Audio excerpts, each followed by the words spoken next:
Fort Beck Community College, Ukiebino, yo, yo, me too, gashi, dagush, kashka, yogi, piano, yo, yo, wata, pevi, hagik, tabi, ichachia, ya, bino, hey, yo, hey, yo. Hey ha ya hey ha ya hey ya hey ha yo hey yo hey yo hey ha ya hey ya yo hey ha yo hey yo hey yo hey ha ya hey ha ya hey ha ya hey ha ya hey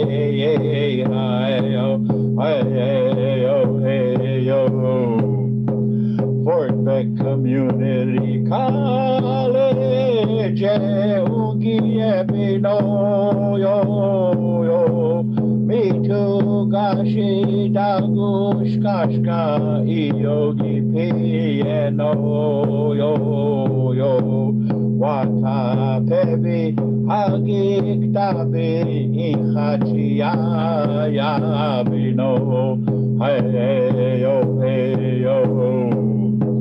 Hey ha ya hey ha ya hey ya hey ha yo hey yo hey yo hey ha ya hey ya yo hey ya hey ha yo hey yo hey yo hey ha ya hey ha ya hey ha ya hey ha ya hey ha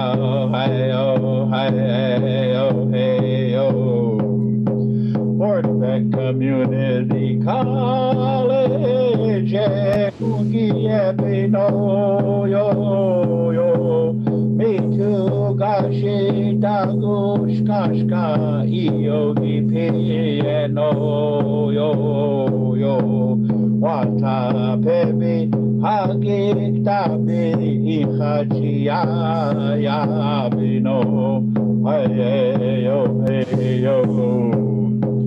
Hey ha ya hey ha ya hey ya hey ha yo hey yo hey yo hey ha ya hey ya yo hey ya hey ha yo hey yo hey yo hey ha ya hey ha hey ha ya hey ha ya hey ha ya hey ha hey yo hey yo Fort Beck Community College, Ukiebino, yo, yo, me too, gashi, dagush, kashka, yogi, piano, yo, yo, wata, pevi, hagik, tabi, ichachia, ya,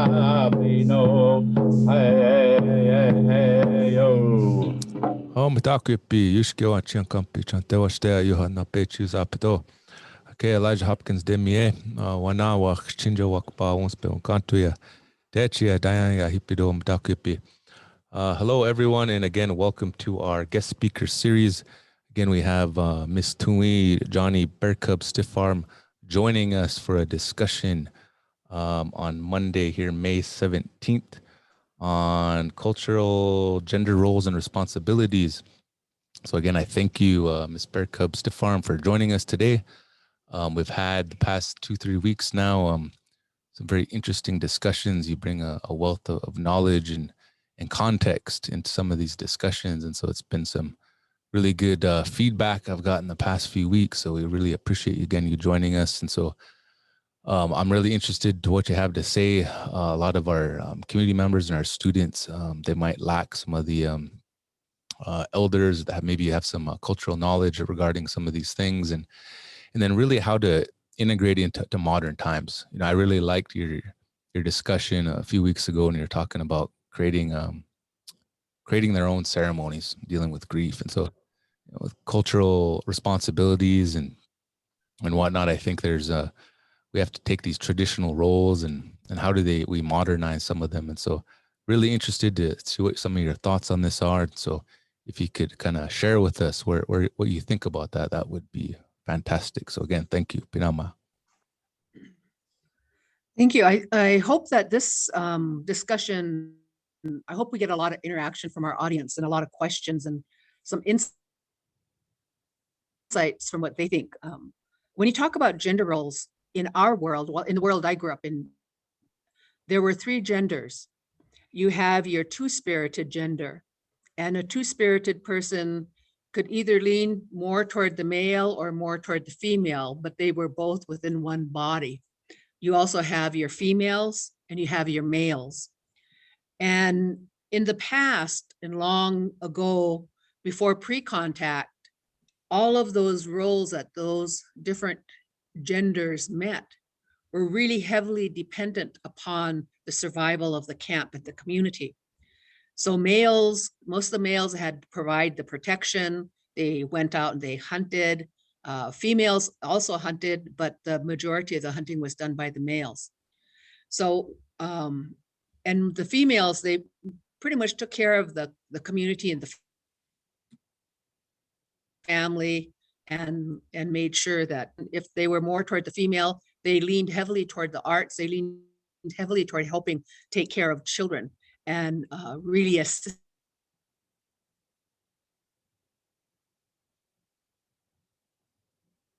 in that area. Women to protect the elderly and the children in that because they were stronger. The other thing that I know about them is that if you take a look at the type of teepees we had in those days, those are made out of buffalo hides. And I don't know if very many of you have had the opportunity to actually lift a buffalo hide, but a regular size teepee was usually made out of 15 or more buffalo hides sewn together. Just lifting one hide takes about 2 people to lift that. So when you're trying to fold and carry a teepee of about 12 hides, that takes a lot of people to work together to be able to lift it in that. So between all the women and the two-spiriteds that were there to help them, they were able to do that. So in those days, our gender roles were really clearly defined. Everyone knew what they had to do and what was there. So when you take a look at gender, you take a look at what is the role of that gender? What is their role in property ownership? Because the ownership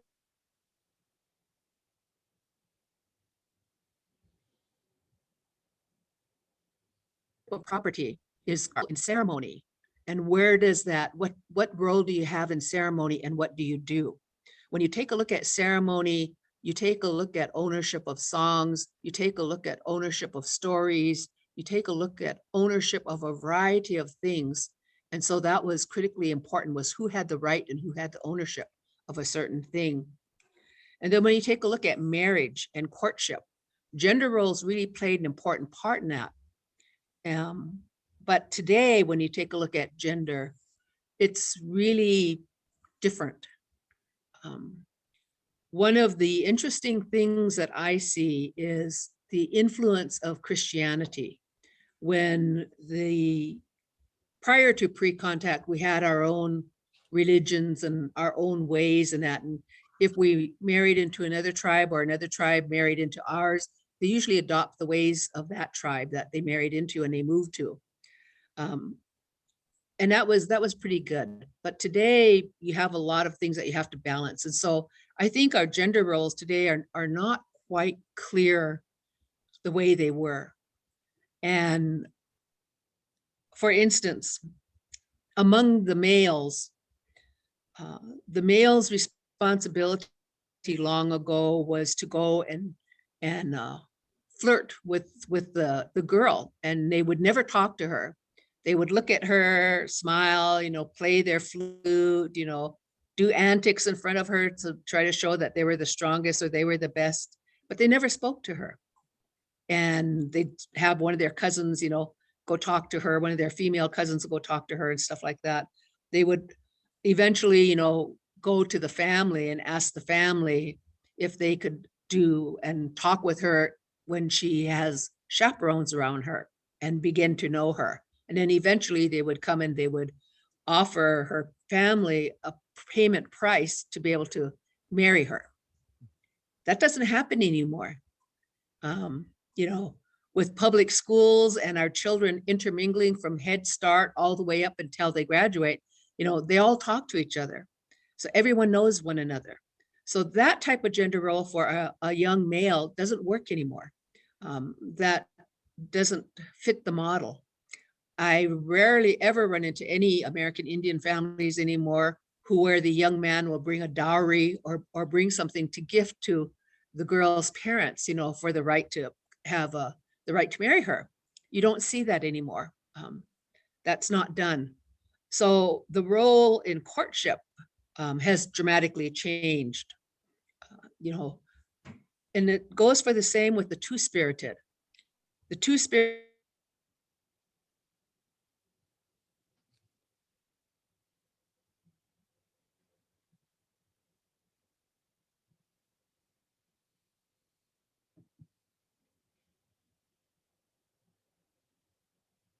stronger than my male spirit. And so therefore, I'm going to be female, and they begin to dress like a female. They begin to do a lot of the different other chores that females did.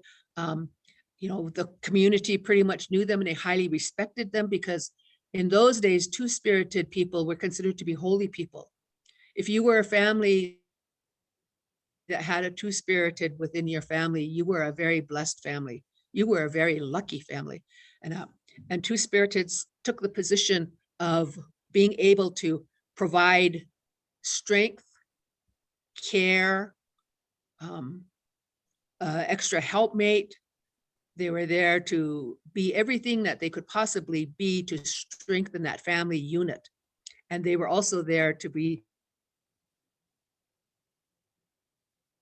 a protection whenever the men were gone out hunting or on warfare and that. Today, when we take a look at our two-spirited, it just breaks my heart, because when I was growing up and you had a two-spirited relative in that, the ones that were the meanest to them and the most horrible to them were our own tribal people.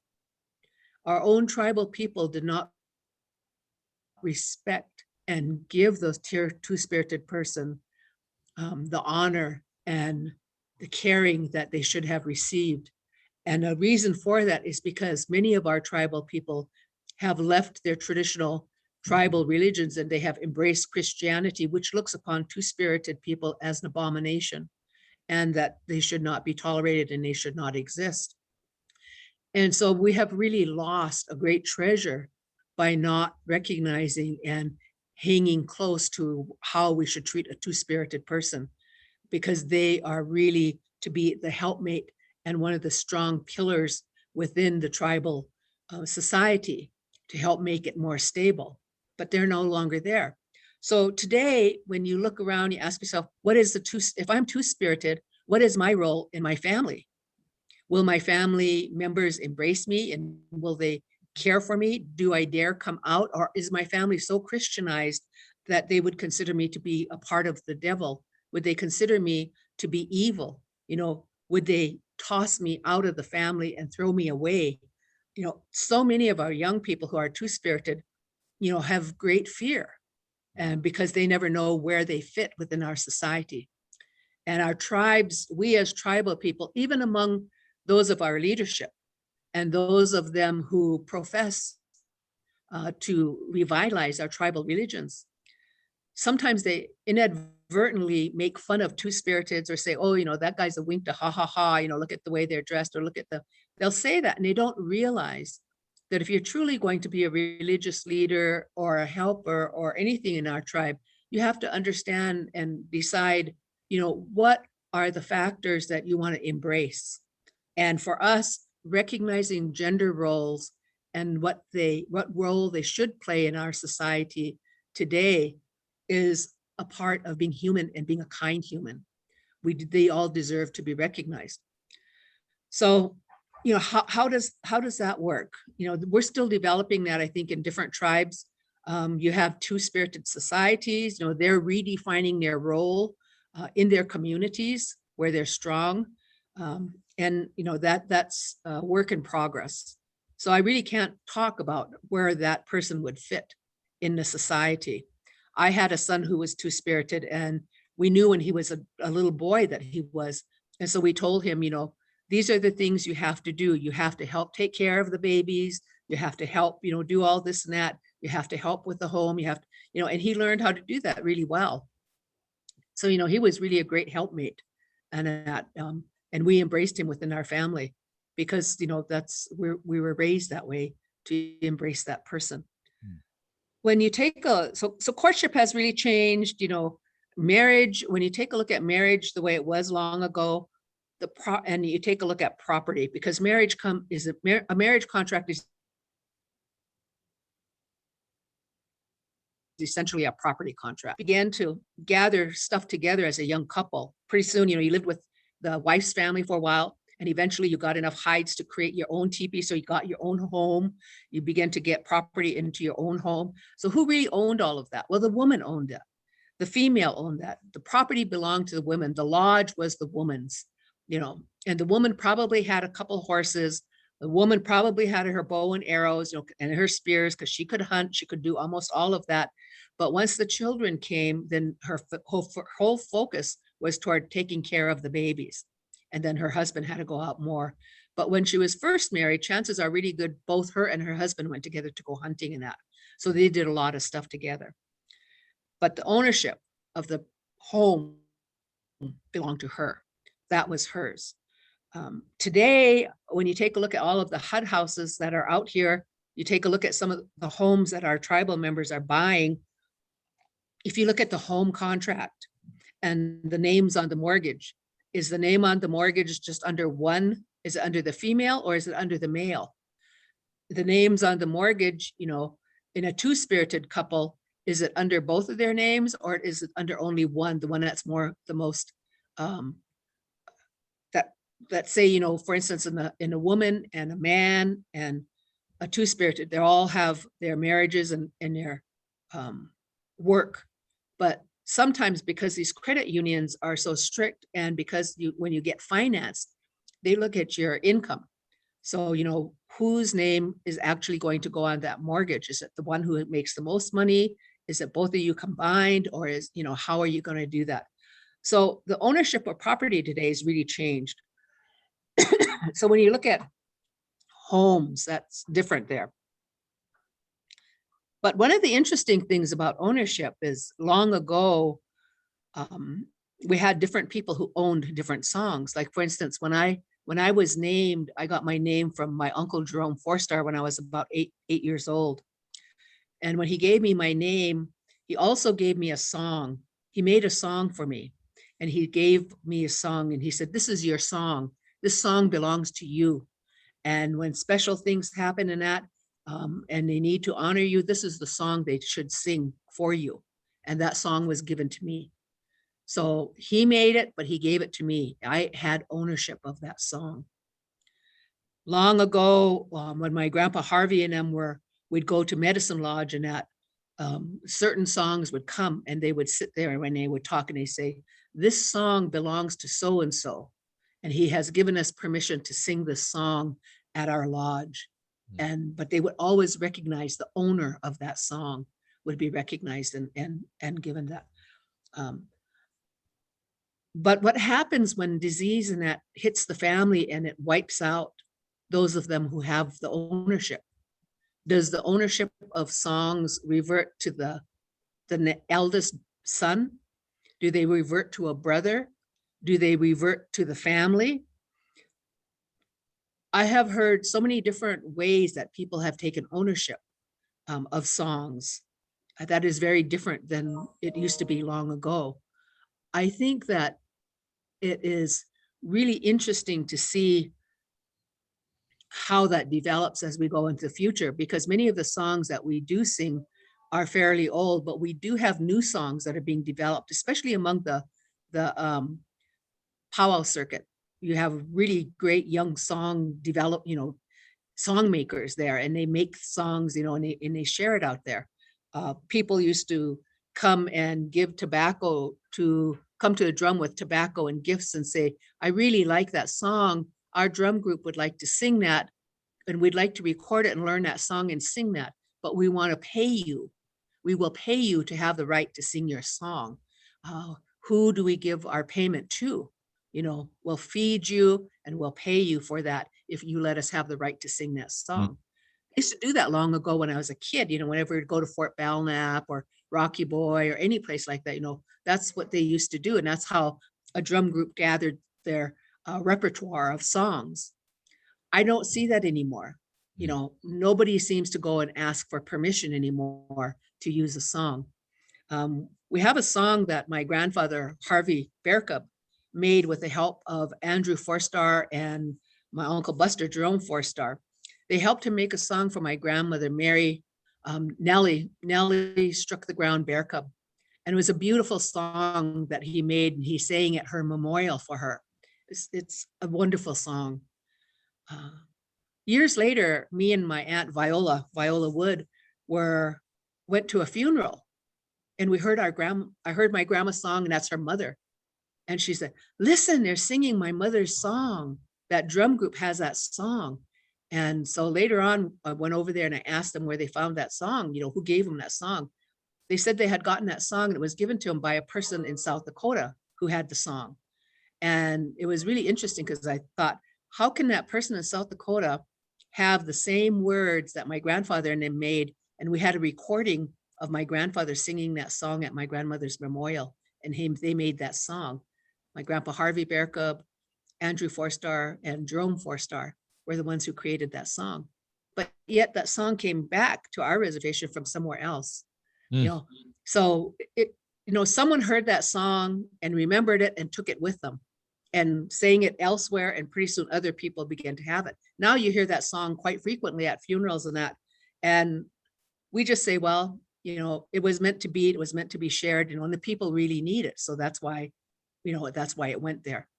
And it's really hard sometimes when you remember the way things were and you're old like I am, and then you see the modern changes that have occurred. So once again, that raises the question of, what are our gender roles? What do we want our roles to be? How does that work? And then you go to ceremony. Whenever you go to a ceremony, gender roles are critically important. And this is where the Two-Spirited lets its strongest spirit come out. Because if they identify with female, then at some of our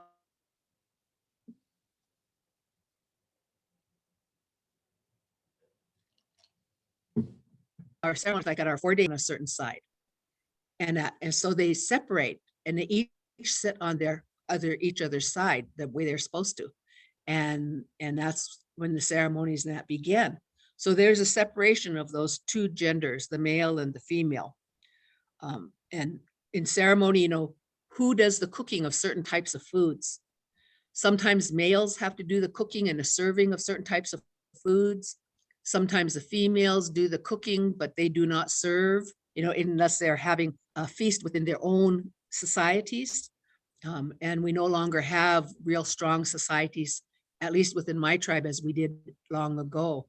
I remember Sylvia Roberts and them. There was a couple of the ladies when I was a child who still belonged to the Prairie Chicken Society. And they used to all wear these gray shawls. But they would have, before the dance and all that began, they would have a feast just for the women that belonged to that society and their granddaughters and that. And they all the women would bring their food out, and they'd do the praying, they'd, lift the food, they would serve the food out, and I remember asking, how come, grandma, how come the women are serving? Isn't it just the men who are supposed to serve? And she said, no, this is the society. This is a prairie chicken society, and it is all women who are here, she said. And so therefore, they're the ones who do this work. That probably is the same with some of the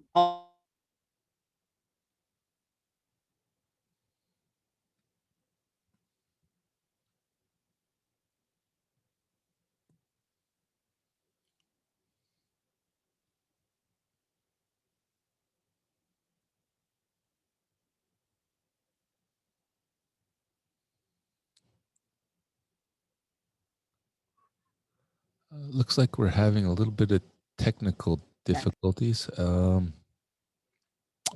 and it looks like Johnny lost her internet connection. So what we'll do is we'll just hang tight for a little bit, wait for her to log back in.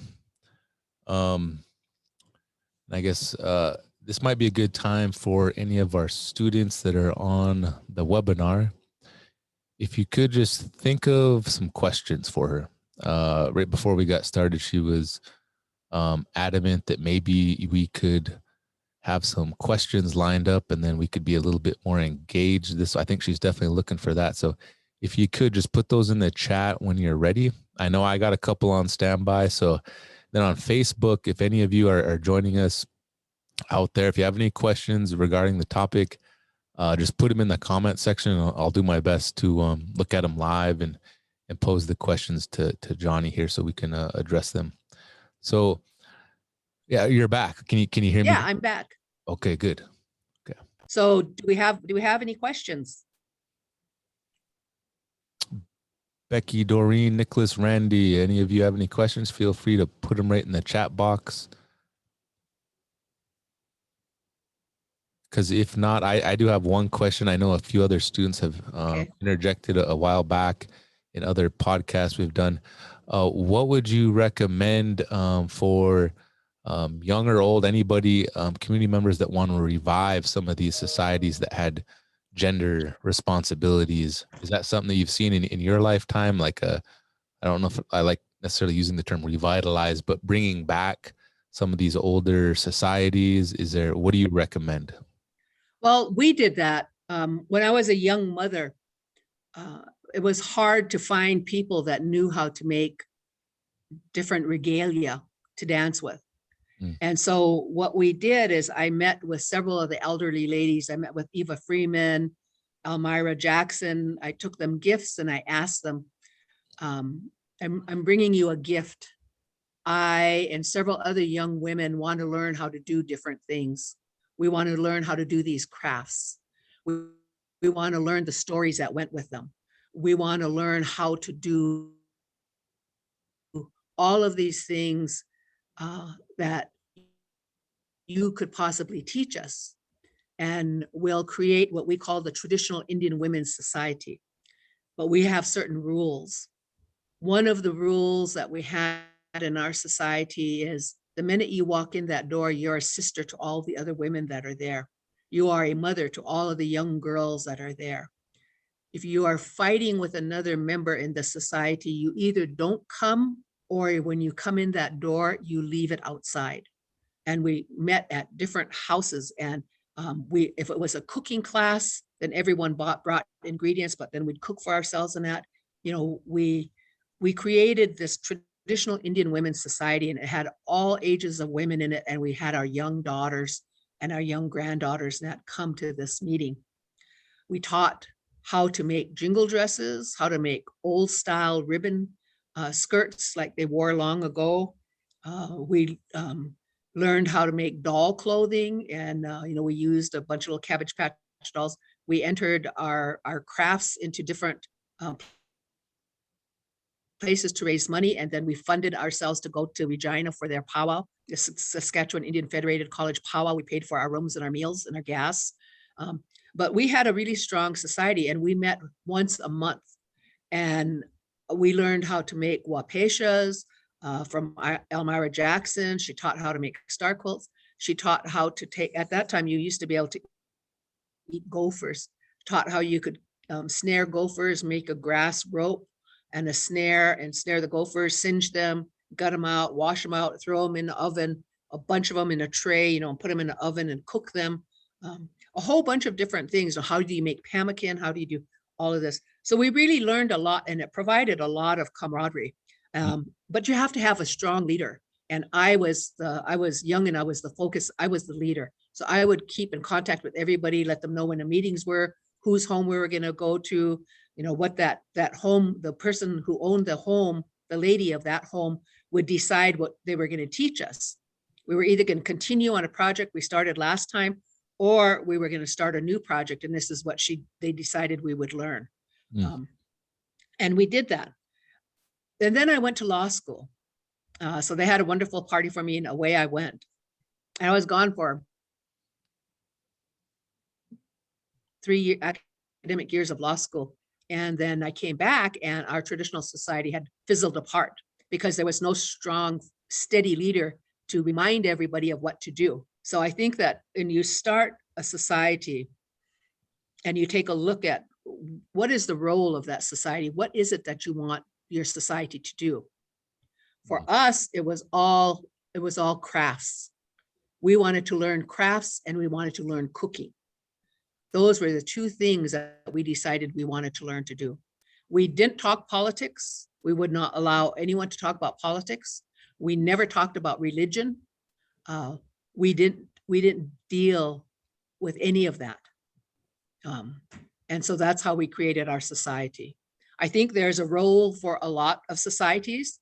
I think that the most important society to have right now is those of them where older adults are willing to take young men, young teenage men from the ages of maybe 14 to 20, and provide them a responsibility and a role.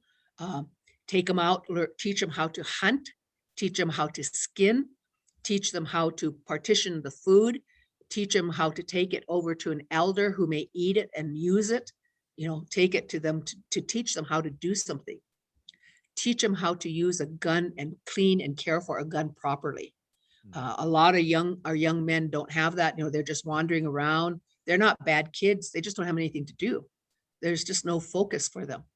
But if there was a way to teach them how to do something, how many of our young men and young women know how to handle a gun? You know, not everyone has the opportunity to go to hunter safety school.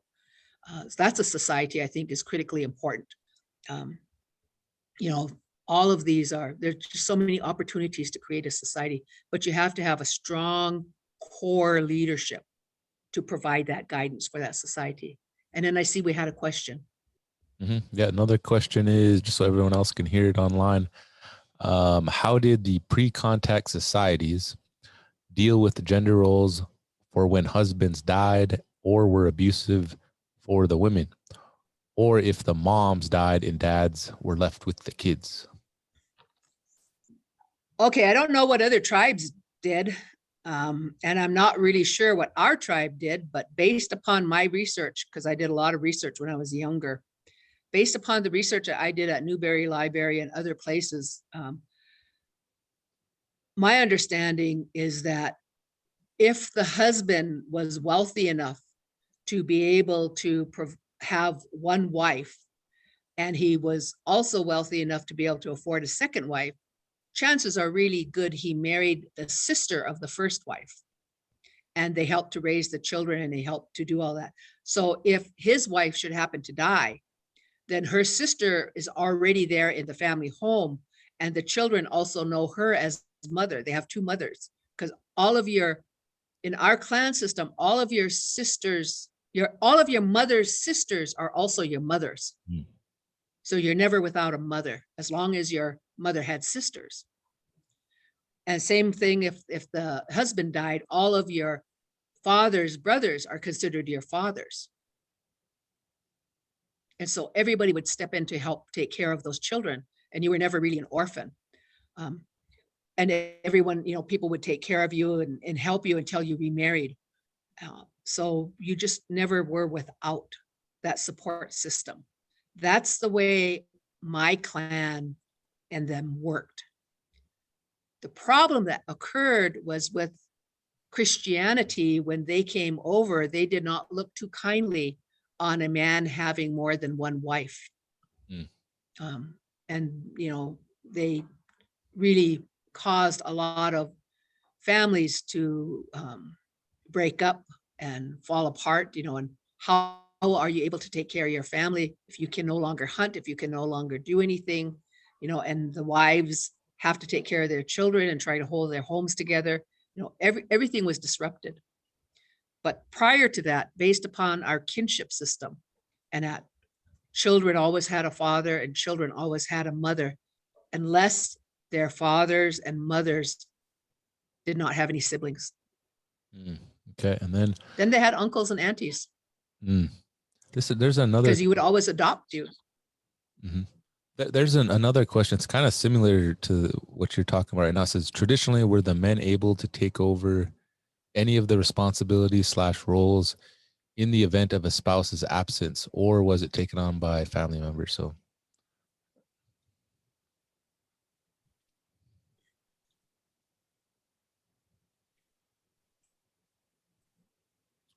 okay.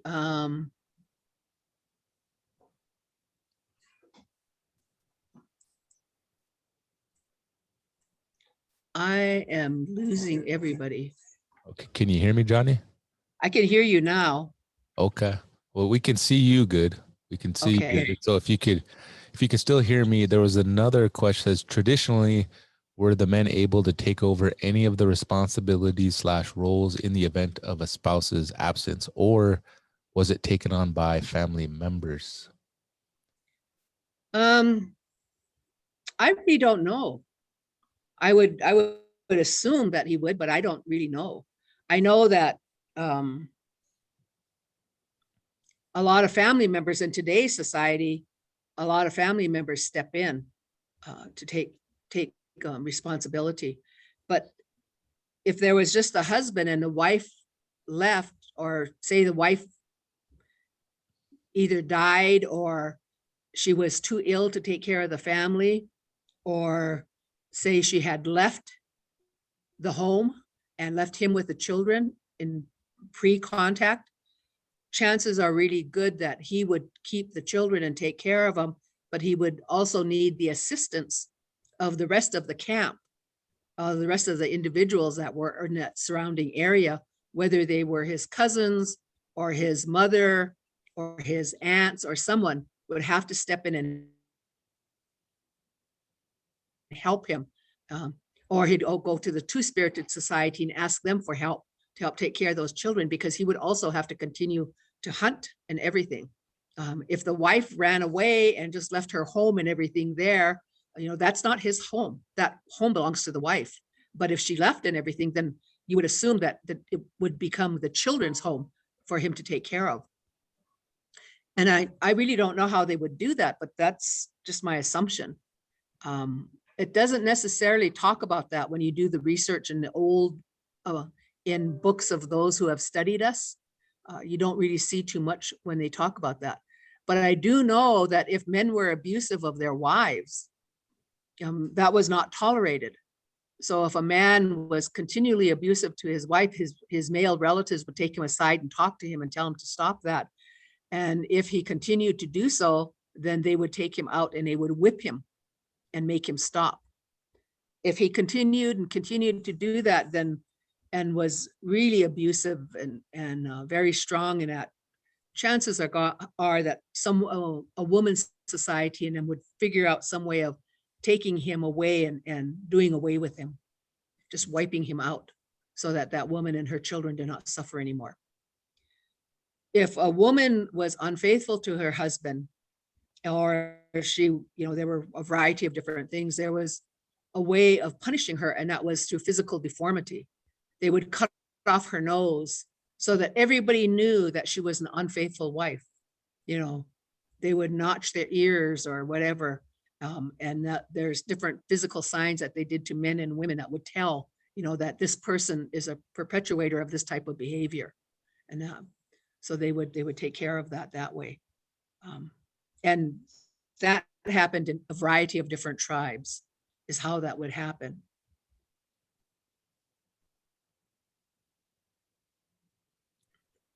Okay, students, if there's any other questions, more of a comment, but is it?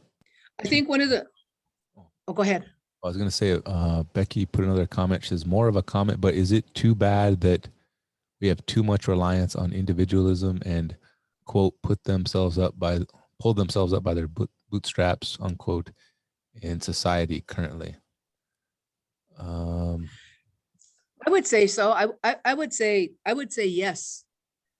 I would say that when I grew up, we had and you got to remember, I'm 70 years old. So this is a good 60 years ago when this was influencing me.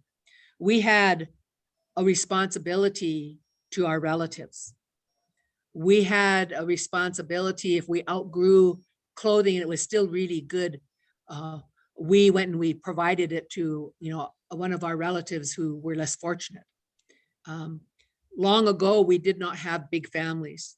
We practiced birth control religiously before pre-contact, because you cannot run with 2 or 3 babies in your arms when you're getting attacked by a bear or something. So we spaced our children out. We were usually married for 2-3 years, then we had a child, and we probably didn't have another child until that child was 9 or 10. And then we'd have another child maybe. So usually families had 2 children, but usually not more than 2. And children were considered to be very precious. And so everyone took care of them, not just the parents, but everybody within the clan system had a responsibility toward that child. Everyone helped with each other. When I was growing up, everyone tried to help with each other at that point in time. We always had a responsibility to one another.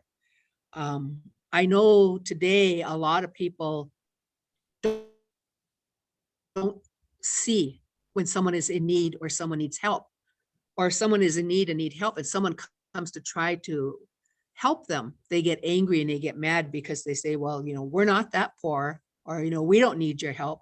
I think that our perception of responsibility for the whole has really been warped and changed a lot. How do you revitalize that, and how do you bring that back? How do you make that change within your core group that you're a part of? The American dream is that everybody's going to have a car, everybody's going to have a nice house, everybody's going to have money. And you don't get that unless you do it by yourself. Or, communalism is more seen as communism. And a lot of people in those days, as they begin to know more and more about tribal societies, thought we were all communists because, we had such a communal focus of taking care of one another and helping each other. And if you take a look at the way our mind thinks, we don't think of making everything for the individual. We think of, the mindset. So if I love to gamble, I love to play the machines. So when I win really big, what's the first thing I do?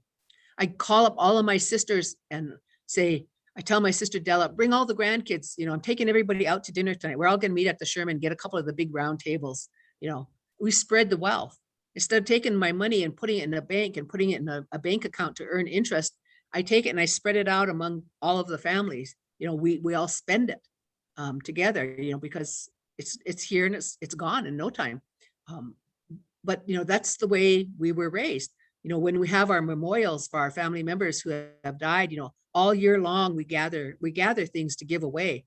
So not only do we buy all of this food, thousands of dollars worth of food, and hire our cooks and that to help us cook, so we have this food to give away to the people who come, but we buy all of these gifts and we give all of these gifts away to people, and that's where a lot of the money and financial resources of a family usually go toward whenever they're getting ready for a memorial. I've had non-Indian friends of mine say, why do you guys do that? Why are you helping them? Why are you doing that? How is that? And when you take a look back, and I look at it and I say, well, that's the way I was raised to honor the person who has been deceased. You know, this is what we do, and this is what is important for us. You know, and I think that if I would have followed the modern day society of what they think a very successful female, highly educated, who have held good jobs where I made a lot of money, if I would have been doing what they wanted me to do, I would have a huge savings account, huge pension and retirement. I would have a fancy, fancy car, have a fancy, fancy house, and I would be living away from most of my relatives, because most of my relatives would be trying to ding me to ask me for a little bit of help, because in their mind, this is our wealth. You know, this belongs to all of us because we're all going to help one another, and that's what we do. Mm. And that does no longer exist, because it can't exist except in a hybrid system in today's society, because most of your young couples, they have to work. Both the father and the mother have to work in order to be able to make their car payment, in order to be able to make their house payment, in order to buy groceries to feed their children. If they have children, they have to buy them clothing. What do you do when a pair of tennis shoes costs anywhere from $40 to $140 a pair? You know, what do you do if your child wants to have nice clothing, and you know all their buddies are wearing these nice clothing, and you look at the cost of jeans? A pair of good jeans is $50 to $70 for a pair. You know, you can't afford it. It has changed so dramatically. You know, but we do help to try to assist every now and then when we can. So I think there's parts of our, you know, there's parts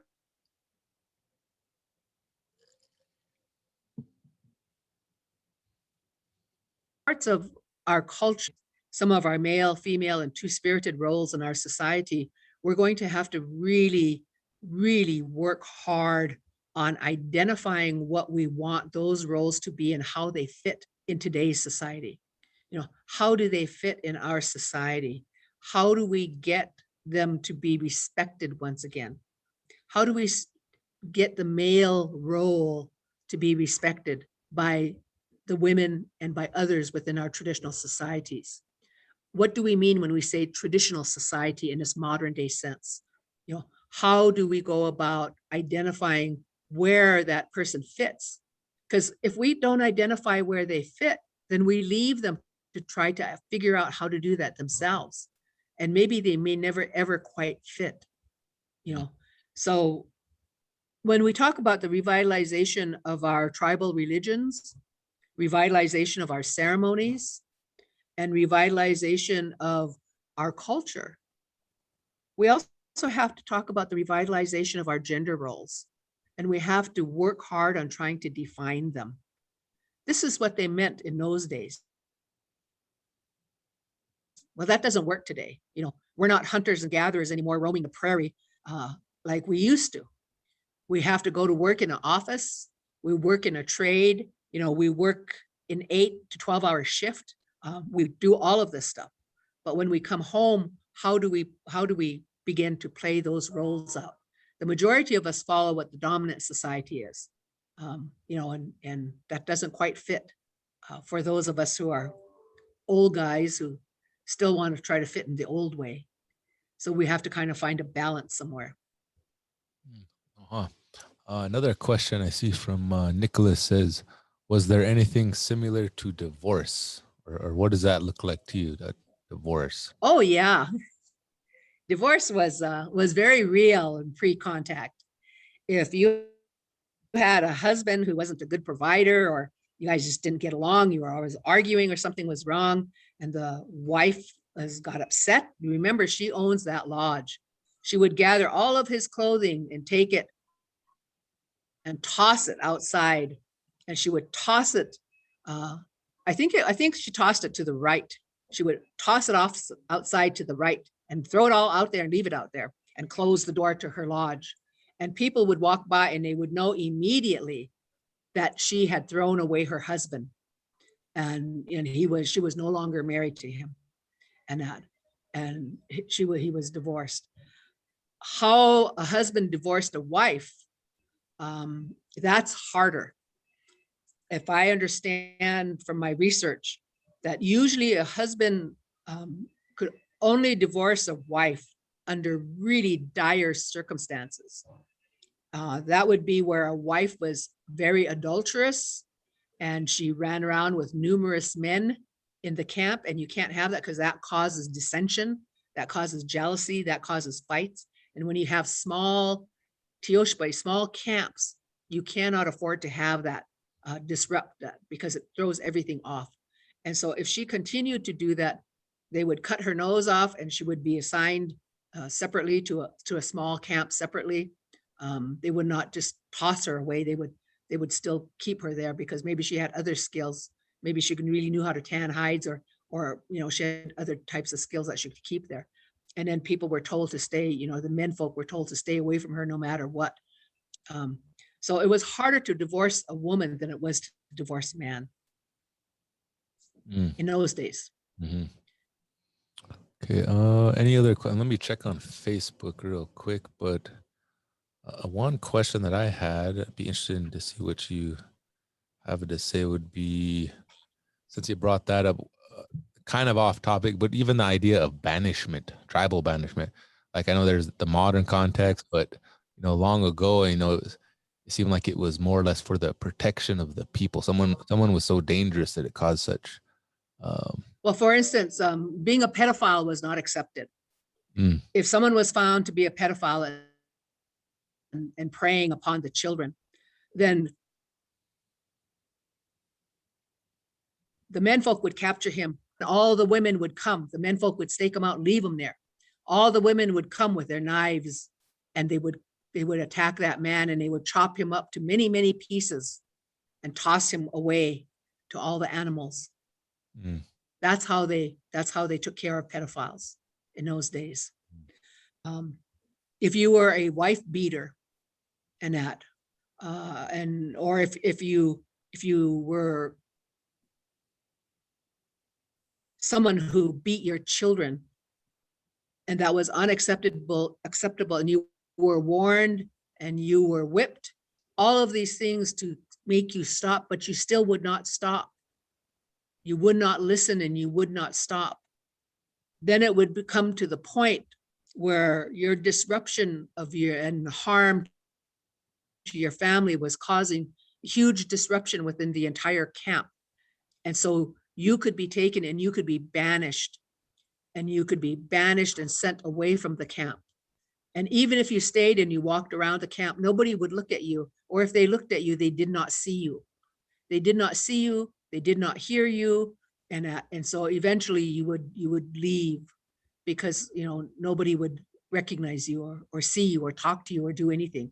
You were banished, and in that camp, whenever it met any of their other relatives of their extended Tioshpai, they would tell them that they had to do this because this person was causing a huge disruption within the camp, and they would not learn, they would not adjust their behavior or anything, and therefore it was becoming very dangerous for the camp, and so they have banished them. So then the word would pass all throughout that Tioshpai until everyone knew that that person was banished, and they would also cut them off. And so pretty soon they had no tribe, they had no nation, they were by themselves. That was worse than death. And I was checking on our Facebook feed here, and there is not really a question, but there can you talk more about two-spirited societies and the importance of them? So maybe that could be our last question and comment. And along those lines, there has been other podcasts who've done some questions from community members that, where do they go? Like sometimes they don't feel like they fit in certain areas. What do you recommendations would you might have for them to either revive their own societies or just even for mental health aspects? What are some opportunities for them to be included?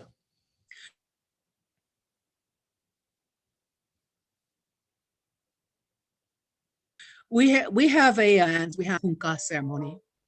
A hunka ceremony is that you can make relatives. If you're a young person, you're going to be coming out and your family rejects you, then find families that may have two-spirited people in their families and they love them and they accept them. Then make that your family. Come to them and say that you want them to be your hunka mother because your own mother will not accept you. Come to them and say you need a hunka father because your own father will not accept you. Or you need a grandmother, or you need a brother, or you need a sister.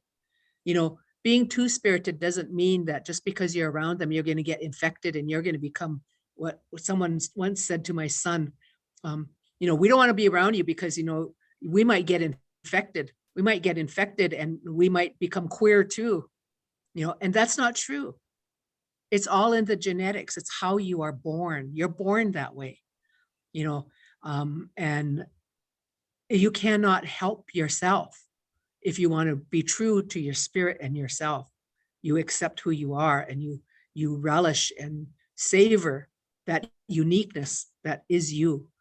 And so if a family and everyone rejects you, then you have the right, in my mind, to go out and make your own hunka family. And you can find them out there who work with you and who embrace you and who will care for you and who will love you until you find your life partner or you find someone you're going to be with. I think that's critically important. In the rural area here, it's really hard. I know two-spiriteds who live in the urban areas, there are very strong two-spirited societies. They're accepted by the urban Indian community. They're recognized, you know, they participate at their powwows. They're part of the social fabric of that urban Indian community. My son was an active member, you know, of their urban Indian community. You know, he came back and he was tougher in nails here. You know, he didn't have a problem letting people know. I believe that the thing that made him strong was to rec two-spirited society people who were mentors and helpmates and that toward them. So I think that a young person today who is two-spirited has huge challenges ahead of them. They have a lot of barriers that are put in their place by their own people, by their own tribe, by their own relative. So when you have tribal leadership that makes fun of you, when you have leadership in your family that rejects you and makes fun of you, when you have the ones who should love you the most deny you because you are what they consider to be an abomination in the eyes of God, then you have the right to live and be who you are. And if you need the help, then damn it, get out there and find some relatives. Make a hunka relative. Find someone that's going to give you that support and encouragement to let you grow and blossom and be who you are, because you are a person who is gifted with the ability to have two visions within you, both the male and a female vision tied within one person. And you are what we consider in our clan and our tribe to be a very holy person. You know, your talents, you should be given the right to be secure and safe so that you can recognize and develop your talents, whether that may be beadwork, you know, whether I had a wonderful cousin by the name of Alvin, and he was such a great beadwork artist. It was just amazing what he could put together. And then maybe you're going to be a great painter. You know, maybe you're going to be a woodworker. You know, maybe you're going to be a welder who can create sculpture out of welding. You know, there's all kinds of things that you might be. Maybe you're going to be the best nanny on earth, you know, working with little children. Maybe you'll be a teacher of early childhood education or a good teacher in the schools. You know, you don't know where your gifts are because you're so fearful that you have to try to protect yourself just to survive. You know, and it's sad that our society is that way. But, you know, that's the only suggestion I have, is to build your own support system, because you're going to need that. And you know, the mechanism, like I said, within our culture is to make a hunka family, adopt a family, find that family that's going to support you and allow you to blossom and grow. And find some good older mentors in the two-spirited societies. You know, they have gone through all the crap that you've gone through, and they've survived and they've blossomed. You know, find out from them how they did it.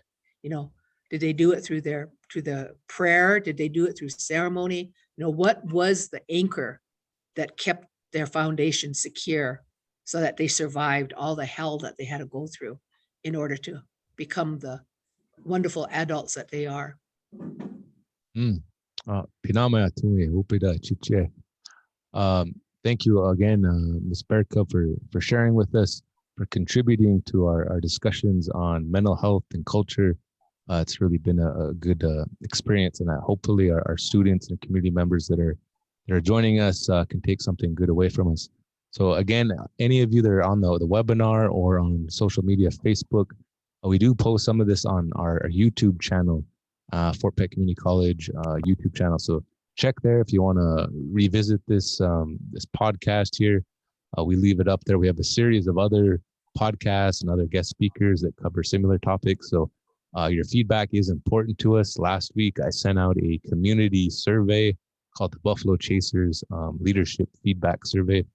So if you could take just a few minutes, what we're looking back is for some feedback on our podcasting. We want to make sure that we're addressing and meeting the needs of our community.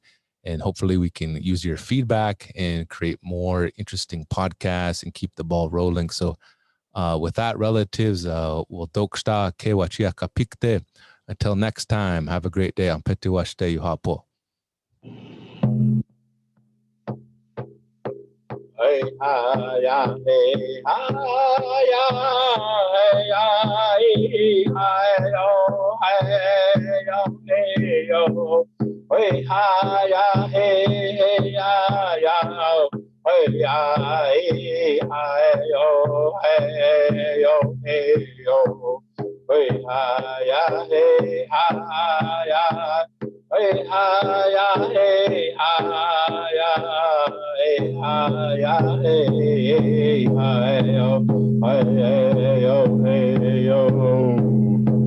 Fort Peck Community College, Uki Epino, yo, me too, Gashi, Dagush, Kashka, Yogi, Piano, yo, Wata, Pebi, Hagi, Ktabi, Ichachi, ya, Pino.